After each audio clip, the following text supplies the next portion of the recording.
So I have been busy making my R2-D2 skins, and as you can see it's a complicated affair. These are metal skins, and it's built the same way as the original R2 in the first movie, and it's two layers of metal, an inner and an outer layer. It has so much detail. The later R2s weren't done like this. They just molded the first one that they did, and they made copies of it in plastic, in fiberglass actually. But you can see that by the time you punch out all the panels, you end up with quite a mess of panels. He has more doors than you would think. And I made it doubly complicated because I want my doors to open, so I have to hinge these. Fortunately, the skins here, guys made a run of them, and they come laser cut or pre-cut. They're not totally cut, and pre-rolled, which simplifies the work.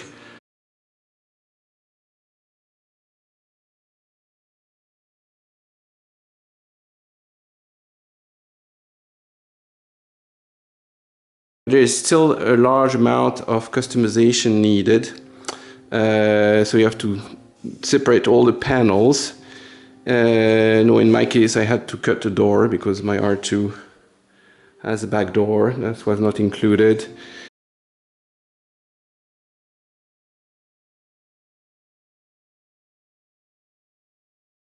And then you have to fit all the decoration pieces.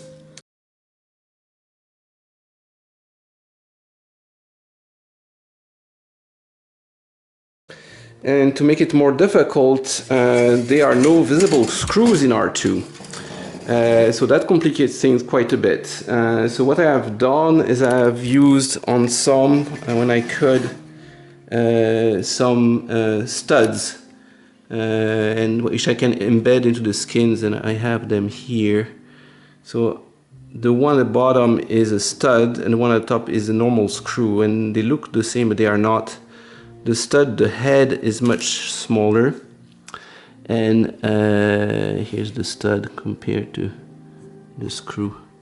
So look how much smaller the head is, and also it has little teeth that bite into the skin, so you can screw them from the other side and it won't slip.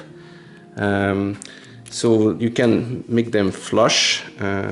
So we have, this one is, I don't even remember, I think it's a power coupler, a coin slot, a side vent, and an octagon port. They all have names.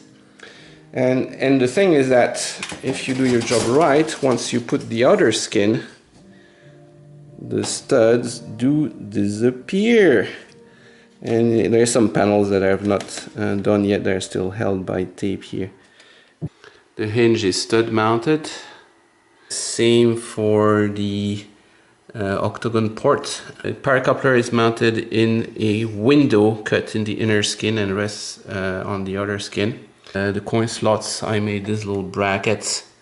The vent here actually was easy to install. I just put a little double sticky pad. So here we go, 4 doors.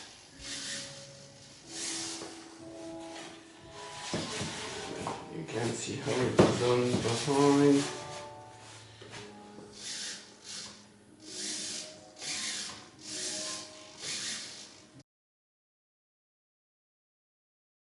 There's very little space in there to put the servos, so some I had enough space. Here's one over here. I mounted it flat behind this rod, and that's for this door. And others I had to mount on edge, like this one all the way down there. I don't know if I will be able to. And this one is mounted just on the edge. That's all the space I had. There's another one down. You cannot see it. Yeah, you can see it there, where the colorful cables go. This one's on edge 2, and there's a fourth one over there on edge. So a little space, but I fit them all and they all work.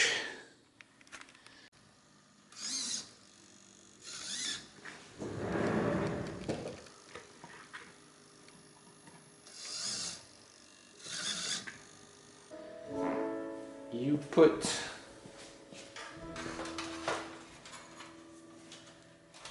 the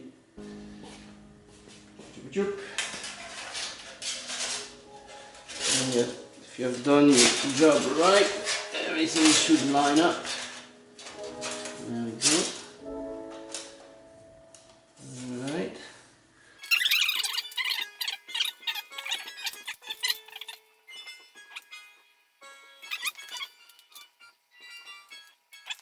So here you have it. And then I'm probably not, for Maker Faire, I'm probably not going to put the rims. So you can see the blue. I'll do the rims later on when I have time and paint the whole thing. So a chunk has to be shaved off the utility arm at the claw, or it interacts with the skin. I have marked it off, and that part is full of complicated angles, so it's going to be interesting to figure out how to cut it. And this is indeed one of the weirdest setups I have ever done. The face of the vise is at 29 degrees. The angle is 9. And the arm is pitching down at 33 degrees. And it does the right cut.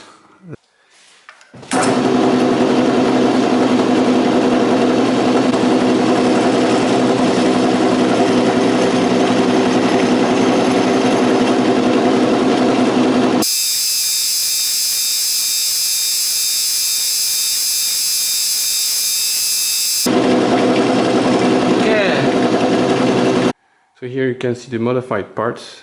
From the front there is no difference, but if you turn them back you see I've milled the face here that was interfering with the skins. Alright, now works like a charm. And this one here, oh, have to adjust it a bit, but not too bad. Alright, here the skins, a pretty tight and good fit. Over here, they are pretty much, oh, I didn't screw that one in yet. They're pretty much joining correctly. That's my rear door, and it fits, and it's, there's very little clearance, but I don't want any door clearance to show. That's pretty perfect. Traditionally the two layers are glued together, but mine fits so tightly I might not need to do that, and so I can add more studs if I want more automation in the door or servos later on. And I still have to attach those somehow over here. These will need to be glued somehow. I don't see any other way. Alright, the last touch, side vents, and I put some magnets and some steel screws in there, so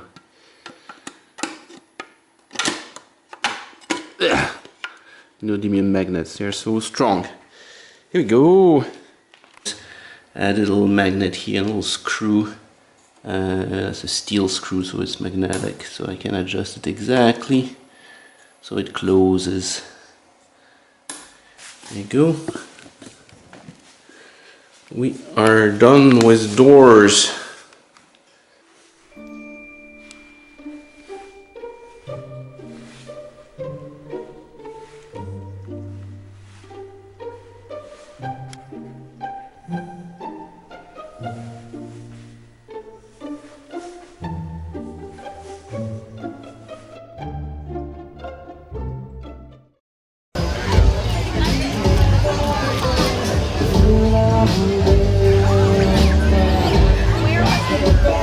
Thank you.